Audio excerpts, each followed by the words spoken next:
종교의 영의 악한 요새는 어떻습니까? 저는 마법, 정치적인 영, 종교의 영 이 세 가지를 사탄의 세 가닥 줄이라고 부릅니다. 왜냐하면 그것들은 보통 함께 오기 때문입니다. 사탄은 세 가지 모두를 우리에게 사용합니다. 그러나 종교의 영은 근본적으로 예수님이 십자가에서 하신 일이 아니라 우리의 종교적 행위를 바탕으로 하나님과의 관계를 맺도록 하려는 악마의 시도입니다. 우리는 그분의 승인을 얻기 위해 주님을 섬기는 것이 아닙니다. 우리는 이미 십자가를 통해 그것을 가지고 있습니다. 우리는 그분의 승인을 받은 위치에서 그분을 섬기기를 추구해야 합니다. 하나님에 대한 우리의 사랑 때문입니다. 우리의 사역의 동기는 사랑이어야 합니다. 우리는 그분을 기쁘게 해드리고 싶습니다. 우리는 이런 일을 하고 싶습니다. 우리가 얻게 될 명예나 인정 때문이 아닙니다. 그것은 이미 완전히 이루어졌습니다. 저는 개인적으로 현재 종교의 영이 성령님보다 교회에 더 큰 영향을 미치고 있다고 생각합니다. 교회 전체가 성령의 인도하심을 받기보다는 종교의 영을 따르고 있는 것과 같습니다. 당신은 인종차별이 마지막 날의 징조라고 말했습니다. 왜 그런 말을 했습니까? 네, 예수님이 마태복음 24장에서 나라가 나라를 대적하여 일어나리라고 말씀하셨기 때문입니다. 나라는 그리스어로 민족입니다. 예수님은 민족 갈등에 대해 이야기하고 계셨습니다. 이것들은 모두 사람에게 뿌려진 씨였습니다. 예수님이 세상 끝을 추수때라고 말씀하셨는데 그것은 뿌려진 모든 씨에 대한 추수입니다. 성과 악, 알곡과 가라지 모두 완전한 성숙기에 이르고 있습니다. 그렇기 때문에 우리는 빛과 어둠 사이에 궁극적인 투쟁의 시기에 접어들고 있는 것입니다. 인종차별의 영을 이기는 가장 좋은 방법은 무엇입니까? 먼저 겸손부터 시작해야 합니다. 하나님의 은혜보다 더 귀한 것은 없다는 것을 알아야 한다고 생각합니다. 우리 삶에서 그것보다 더 가치 있는 것이 어디 있겠습니까? 하나님께서 겸손한 자에게 은혜를 베푸신다고 말씀하셨습니다. 우리가 날마다 모든 면에서 자신을 더 크게 보이고 더 나은 모습으로 보이려고 애쓰지 말고 자신을 낮추려 한다면 우리의 삶이 어떻게 바뀌겠습니까? 그러면 하나님께서 우리를 승진시키실 수 있습니다. 그것은 인간의 본성과 정반대입니다. 네, 맞습니다. 성령님은 타락한 인간 본성과 반대입니다. 의심의 여지가 없습니다. 정반대입니다. 우리는 세상의 영이 아닌 다른 영을 가져야 합니다. 예수님께서 누구든지 자기를 높이는 자는 낮아질 것이라고 말씀하셨습니다. 그분은 어떤 사람이라고 말씀하지 않으셨습니다. 누구든지라고 말씀하셨습니다. 누구든지 자기를 낮추는 자는 높아지리라고 말씀하셨습니다. 우리가 할 수 있는 가장 교만한 일 중 하나는 다른 사람을 낮추려고 하는 것이라고 생각합니다. 여러 곳에서 주님은 너 자신을 낮추라고 말씀하십니다. 당신의 목사님을 낮추라, 당신의 이웃을 낮추라고 말하는 곳은 어디에서도 본 적이 없습니다. 우리가 교회를 비판하기 시작하는데 교회는 하나님 자신의 솜씨입니다. 우리가 하고 있는 것은 하나님과 그분이 하시는 일을 비판하고 있는 것과 같습니다. 우리가 교회를 비판할 때 우리가 하나님과 그분이 하시는 일을 비판하는 것과 같습니다. 이것은 교회나 그리스도인들이 가지고 있는 문제를 이해하고 인식하는 것과 다릅니다. 그러나 우리에게 그분의 영이 있다면 판단하고 정죄하는 목적이 아니라 구속의 목적으로 그 일을 하게 될 것입니다. 우리는 또한 그것을 이해할 것입니다. 존 브래드포드가 사람들이 범죄로 인해 처형되는 것을 지켜보면서 하나님의 은혜가 아니었다면 나였을 수도 있다라고 한 말은 단지 진부한 표현이 아닙니다. 하나님의 은혜가 아니었다면 저도 그랬을 것입니다. 저는 하나님의 은혜를 잊어버려서 제가 교만해지기를 원하지 않습니다. 우리는 하나님께서 우리에게 주신 이 모든 놀라운 것들을 취하고 그것을 왜곡하는 것 같습니다. 네, 맞습니다. 시드. 하나님이 우리에게 선물로 주신 모든 것들이 우리의 행위 때문이라고 생각합니다. 그런데 그것은 모두 아들인 예수 그리스도 때문에 온 것입니다. 모든 것이 그분 안에서 요약될 수 있습니다. 릭은 신자들을 약화시키는 궁극적인 인종차별적 장벽을 밝힙니다. 이것을 이기는 것이 시급합니다. 그것을 알게 되면 많은 분들이 충격을 받을 것입니다. 우리가 이겨야 하는 궁극적인 인종 장벽은 무엇입니까? 네, 유대인과 이방인입니다. 보십시오. 제가 놀랄 것이라고 말했습니다. 그것에 대해 설명해 주십시오. 네, 인종차별은 실제로 죽음의 영을 강화시킵니다. 모든 형태의 인종차별을 통해 더 많은 죽음이 세상에 들어왔습니다.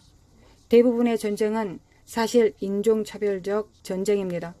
다른 나라에 대항하는 것, 나라나 국가나 그것에 대항하는 모든 것들은 민족적 갈등을 의미합니다. 사람들은 다르거나 종교와 믿음이 다르기 때문에 서로 싸우고 있습니다. 그러나 우리는 또한 로마서 9장부터 11장에서 볼 수 있듯이 유대인과 이방인이 한 세 사람에게 함께 접붙임 받는 것을 봅니다. 이것이 죽은 자 가운데서 살아나는 것이 아니면 무엇이리요? 라고 기록되어 있습니다. 죽음의 영을 이기는 것입니다. 그래서 저는 주님께서 자신의 목적을 위해 허락하셨다고 믿습니다. 이것을 이겨내야 합니다. 교회가 본래의 이스라엘의 온전한 목적을 이해하지 않고는 그 온전한 목적을 이해할 수 없습니다. 이스라엘은 우리의 목적을 이해하지 않고는 그들의 완전한 목적을 이해할 수 없을 것입니다. 바로 지금 이스라엘과 이방인 사이에는 큰 분열이 있습니다. 마지막에는 우리가 어떻게 해야 서로 완전하게 되는지를 이해하게 될 것이며 그것은 한 세 사람이라고 불리는 것을 낫게 할 것입니다. 저는 그것이 하나님이 의도하신 대로 지구에 나타난 새 창조 인간이라고 믿고 있습니다. 그것은 근본적으로 모든 인종적 장벽을 이길 것이기 때문입니다. 당신은 이방인 교회가 유대인에게 다가오는 부담을 져야 한다고 말했습니다. 물론입니다, 시드. 사실 베드로가 유대인들에게 보내진 것을 봅시다. 바울이 이방인들에게 보내졌습니다. 하나님이 혼동하신 것처럼 보입니다. 네, 저라도 유대인들에게는 최고의 랍비 밑에서 공부한 바울을 선택했을 것입니다. 맞습니다. 그랬다면 유대인은 그를 존중했을 것입니다. 그러나 하나님은 어부를 선택하여 유대인들에게 가도록 하셨습니다. 그들이 완전히 무시할 사람을 선택하셨고 그들이 존경할 사람, 즉 유대인들이 존경할 사람을 이방인에게 보내셨습니다. 이방인들은 바리새인들을 미워했습니다. 그러나 하나님이 하신 일은 두 사람 모두 그들의 소명을 성취하기 위해 전적으로 성령님에 의존하게 하신 것입니다. 유대인들이 베드로를 좋아해서 예수님께 올 사람은 아무도 없었습니다. 그들이 그것을 간과할 수 있도록 베드로에게서 역사하는 훨씬 더 큰 무언가를 보아야 했습니다. 바울에게도 마찬가지였습니다. 바울은 심지어 갈라디아 교인들에게 이렇게 말했습니다. 너를 시험하는 것이 내 육체에 있으되 이것을 너희가 업신여기지도 아니하며 저버리지도 아니하고 오직 나를 하나님의 천사와 같이 또는 그리스도 예수와 같이 영접하였도다. 바울은 자신의 육체가 그가 다가가려고 하는 바로 그 사람들에게 시험이라는 것을 이해했습니다. 그는 성령님이 계셔야만 했습니다. 하나님의 은혜가 있어야 했습니다. 우리는 이 지점에서 하나님께서 우리에게 꼭 보여주시고자 하시는 무언가가 있다고 생각합니다. 제가 알고 있는 어떤 사람이 메시아닉 운동과 회중 가운데 있었다는 것을 알고 있습니다. 저는 그 두 사람에게 물어보았습니다. 여기 다른 유대인들이 당신에게 다가온 적이 있습니까? 당신에게 다가온 유대인은 몇 명입니까? 손들어 보십시오. 거의 아무도 없었습니다. 네, 대부분의 이방인들은 유대인들을 전도할 사람이 유대인 가운데 있어야 된다고 생각합니다. 일종의 이런 논리를 갖고 있습니다. 하나님은 어떻게 생각하실까요? 하나님은 이방인들을 그분의 시대의 베드로로 삼고 계십니다. 맞습니다. 유대인들이 이방인들에게 더 잘 다가갔습니다. 우리의 모든 성경은 유대인들에 의해 기록되었으며 우리는 하나님이 가지신 유대적 기초, 원가지들, 그리고 우리가 어떻게 거기에 접붙여진 겉가지들인지를 이해할 필요가 있습니다. 당신이 말하는 것에는 많은 계시가 있습니다. 네게 져서 마지막 시대의 악을 정복하는 법에서 그는 이러한 모든 주요 요소를 분별하고 이기는 방법을 가르칩니다.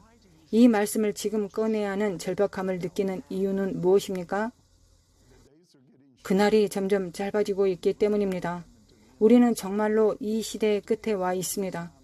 저에게는 살아서 하나님의 큰 일을 볼 수 있는 가장 위대한 시대입니다.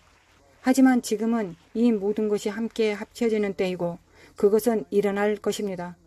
추수가 다가오고 있습니다. 요한계시록에서 본 것처럼 지구 전체가 추수될 것입니다. 우리는 이것을 위해 여기에 있습니다. 당신은 이사야 60장 1절부터 3절에 대해 가르치고 있습니다. 그것에 대해 설명해 주십시오. 일어나라, 빛을 발하라. 이는 내 빛이 이르렀고 여호와의 영광이 내 위에 임하였음이니라. 보라, 어두움이 땅을 덮을 것이며 캄캄함이 만민을 가리려니와. 그것은 우리가 지금 있는 곳을 설명하지 않습니다. 그러나 오직 여호와께서 내 위에 임하실 것이며 그의 영광이 내 위에 나타날 것이다 라고 말씀하고 계십니다. 가장 깊은 어둠에 바로 그때 우리는 주의 영광이 나타나는 것을 볼 것입니다. 세 번째 구절은 이렇게 말합니다. 나라들은 내 빛으로, 왕들은 비치는 내 광명으로 나아오리라. 영광이 승리할 것입니다. 그 빛이 이길 것입니다. 네, 그것이 추수입니다. 맞습니다. 당신은 추수를 설명하고 있습니다. 네, 추수에 대해 말하고 싶습니다. 당신은 하나님에 대해 아십니까? 혹은 하나님을 만났습니까? 종교를 가지고 있습니까? 아니면 당신 자신의 경험인 하나님과의 체험적인 관계를 갖고 계십니까? 특별한 사람들에게 말하는 것이 아닙니다. 우리에게는 아주 특별한 분, 예수님이 죽으시고 죽은 자 가운데서 살아나셨습니다. 그분의 이름은 예수님입니다. 예수님은 당신과 진정한 관계를 갖고 싶어 하십니다. 당신의 입으로 크게 말하십시오. 최선을 다해 마음으로 믿으십시오. 사랑하는 하나님, 저의 죄를 용서해 주십시오. 당신의 보혈이 저의 모든 죄를 씻었음을 믿습니다. 이제 깨끗해졌으니 예수님 제 안에 오셔서 사십시오.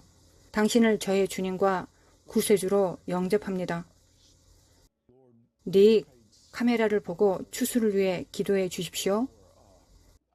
주님, 당신은 우리의 구원을 위해 엄청난 대가를 치르셨습니다. 하나님이 세상을 이처럼 사랑하사 인간뿐만 아니라 온 세상을 사랑하셨지만 당신은 인간에게 지구에 대한 고난과 지구에 대한 책임을 주셨습니다.